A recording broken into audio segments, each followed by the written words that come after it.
If somebody had told me these 21 things that I'm going to talk about today, before I started playing Fortnite, my competitive journey would have undeniably progressed way faster than it did. I'm not going to waste any more time, let's get into today's video. Starting off, I wish somebody had told me that having a super light mouse grip makes it so much easier to be consistent when aiming. You might think that this tip doesn't apply to Fortnite and that it applies more to other games like Valorant or CS, and while that is partly true, it is not completely true, so just listen up. Now, this was very much a me problem in my beginning days of Fortnite because for some reason my aim was very shaky and I couldn't seem to fix it. I did hours of research trying to find the answer as to why my aim couldn't just be smooth and consistent, and after being lucky enough to have a few chats with some respected people in the Fortnite community, they recommended that I started playing with a way lighter grip when aiming, and after only a few days of practice, my shakiness problem was completely gone and my aim improved faster than ever before. Now, of course, some players tense their hand a lot when playing and see tremendous success. So if you're able to be consistent when tensing, there's absolutely nothing wrong with that. However, if you are like me and struggle with shaky aim when you tense your hand, try playing with a mouse grip as light as a feather and trust me, your aim will become way more consistent. Next up, another thing that took me embarrassingly long to realize is that it doesn't matter how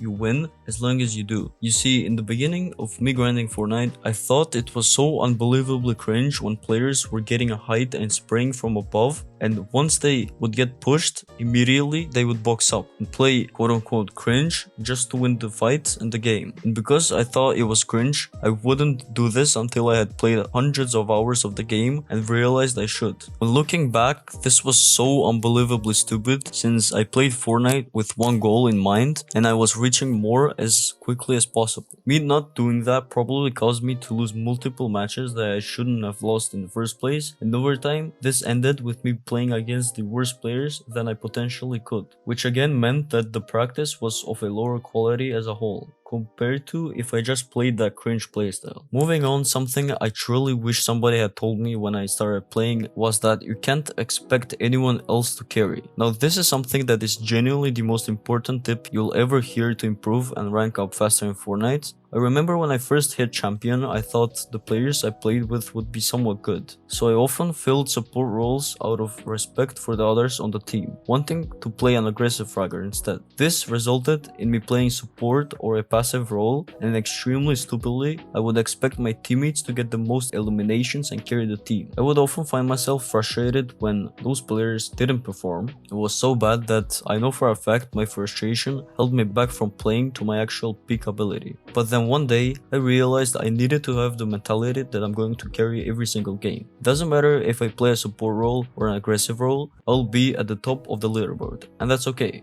Obviously, in many games, I ended up not being at the top and someone else on my team played incredibly, and when that happened, I saw it as a bonus. When my teammates played poorly and I was leading in eliminations, instead of being frustrated, I hyped them up when they did something good. When I failed an easy 1v1, I would say something like unlucky, instead of blaming my teammates. When I solo queued to high ranks in ranked, this mindset made the entire journey 10 times easier because I rarely got teammates who threw on purpose, and the team spirit was much higher. If you go into matches without the mentality that you're going to be the carry, try changing that in all your upcoming games. I can almost guarantee that you'll rank up faster than ever before. Moving on, we have to talk about players who give up when they're down a lot of points in a match. For example, if they start off with a bad early game or lose multiple fights in a row. Brutal games like these during my first 100 hours of playing, I would give up and even troll the match to get out of it as soon as possible because I saw no opportunity to come back. However, one day it shocked me. When I had a terrible early game, I had already spent almost 20 minutes on that match. Was I really going to waste 20 minutes just to not even try to make a comeback? That didn't make sense to me. So the answer was of course no. So when we were down, I started hyping my team up, saying things like, let's at least do our best in the next fight and take it from there. Or, it would be funny to make a comeback, let's just try. Very often my team would be demotivated, but occasionally a small sentence of encouragement led to insane comeback victories. I promise you, I have won dozens of games I would never have won if I had kept my old mentality. That's why having a good mindset is very important. Not even very important, it's the most important thing. Not just in games, not just in Fortnite, it's the most important thing in life. Another thing that I realized too late in my Fortnite career and journey is that you must always expect yourself to win clutch situations, even if it seems 1000% delusional. I remember in 1v3 situations, I would either try to run away or give up because I didn't see myself winning. Now don't get me wrong, disengaging is sometimes a good play, but if you want to win more clutch fights, you must genuinely believe you can win them, even when it looks impossible. When you think you can win a 1v3, your brain actively starts thinking about how to do it, how to get that first elimination, what to do next, and so on. If you don't believe you can win, you won't even plan for the first elimination, which means you'll definitely won't clutch. This applies to all clutch situations, 1v1s, 1v2s, 1v3s, even 1v4s, and everything in between. To become a great Fortnite player, you need to trust the only player you'll play every match with, yourself. Trust what your instincts tell you, not your teammates. Imagine you're in a 1v2 in the final zone. Your teammate tells you to box up, but your gut tells you to take an early fight. Trusting yourself is the key to improving your intuition, also known as game sense. If you constantly switch between following your instincts and listening to your teammates, your clutch ability won't develop, making it harder to reach higher ranks. Winning clutch fights not only secures a victory but also tilts your opponents. So when faced with these moments, trust yourself. Moving on, your bad games don't define your skill level, your good ones do. Many players tilt after a bad match, queue up again with the mindset of a worse player,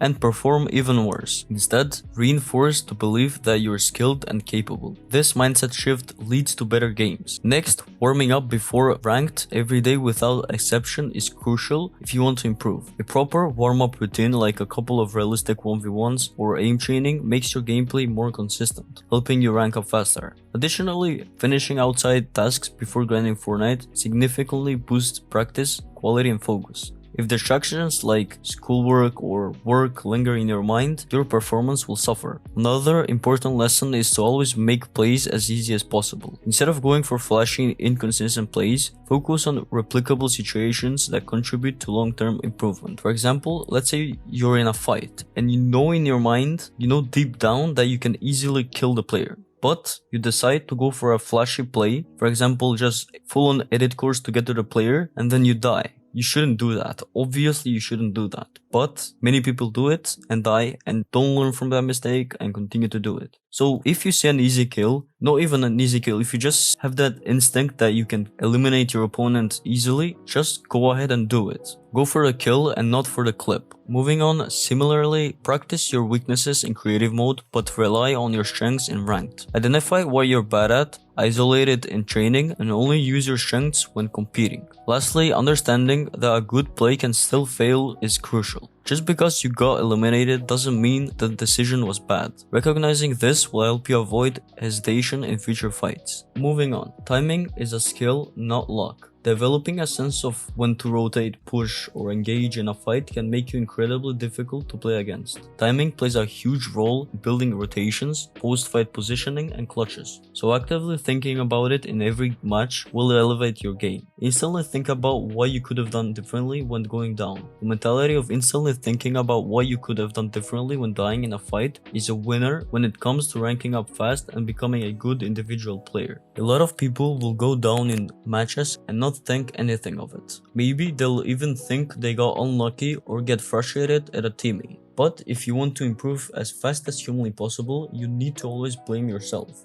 So this again relates to real life as well. It's always your fault. You are where you are in life because you deserve it. You deserve everything of it. You need to go and try harder. And try to find something else you could have done to see success in that fight instead of dying. Now, I truly wish somebody had told me that this is the mentality you must have every single time you go down. No exceptions ever. The reason this is so crucial is that if you do this, you'll extract major amounts of improvement from your deaths because you actively think about other plays that might have been better. That means you're infinitely more likely to make a better play the next time you're in a similar situation. On the other side, if you never think about what you could have done differently and better, you'll make the same mistakes time and time again and improve at snail's speeds compared to the players who have adopted this mentality. So this right here is extremely important if you want to rank up and improve fast. Find weaknesses in teams you're playing against. Extremely obvious, and that is finding weaknesses in the teams you're playing against. Even though this is very obvious, it's seriously a hack to win more fights. Let me give you an easy example. Let's say you're playing Fortnite, obviously, and you're attacking a team. There is an opponent who has terrible aim, so bad to the point where you know that guy can't hit a shot to save his life. On the other hand, there are 3 solid players that have performed well the entire game, and on another side, there's another solid player. If that is the opponent's team setup, then rushing the weaker player is an objectively good play that will probably work. This, of course, is an extremely simplified example, but very often thinking like this can win you easy fights. And at the end of the day, this is what we're playing to do. So if you haven't actively thought like this when playing your last few ranked games, try it in the ones you have coming up and see if it makes winning games any easier, because from personal experience, it can make all the difference in the world. Understand that repetitions are what make us improve, not the time we spend on the game. If you want to become good at building with speed and accuracy, for example being on the PC for 8 hours a day grinding Fortnite isn't what's going to make you an expert builder or player with good mechanics. It's the number of repetitions you get from those 8 hours that will determine how good you become. So to put it simply, if you have 8 hours and get in, say 360 successful repetitions of building and editing, that is a decent amount of reps to get in a single day to improve your mechanics. However, if you're someone who wants to become good and you only have 4 hours to grind every day, you might want to play loads of creative mode or aim training instead of exclusively playing BR or ranked. The reason for that is that you can finish a creative session in about 7 minutes, and in that time you'll probably get around 30 successful reps of building or aiming on average if you focus. So very simply put, if you play 4 hours of creative in one day with an average length of 7 minutes and 30 successful reps of building or aiming, you'll get in a ton of repetitions of practice even though you only played half of what the other player did. Naturally, the quality of those repetitions in creative won't be as good as in real match, but it is surprisingly close. The sooner you realize this, the faster you can improve. It's seriously one of the most important things to understand if you want to improve faster than most. I also do want to note that I'm of course not saying that you should only grind creative and not ranked, but if you find that your shooting is holding you back a lot, then you should spend quite a lot of time just getting in reps, grinding in creative. Watch yourself back on a bit of the same topic. We have recording yourself, playing and watching it back.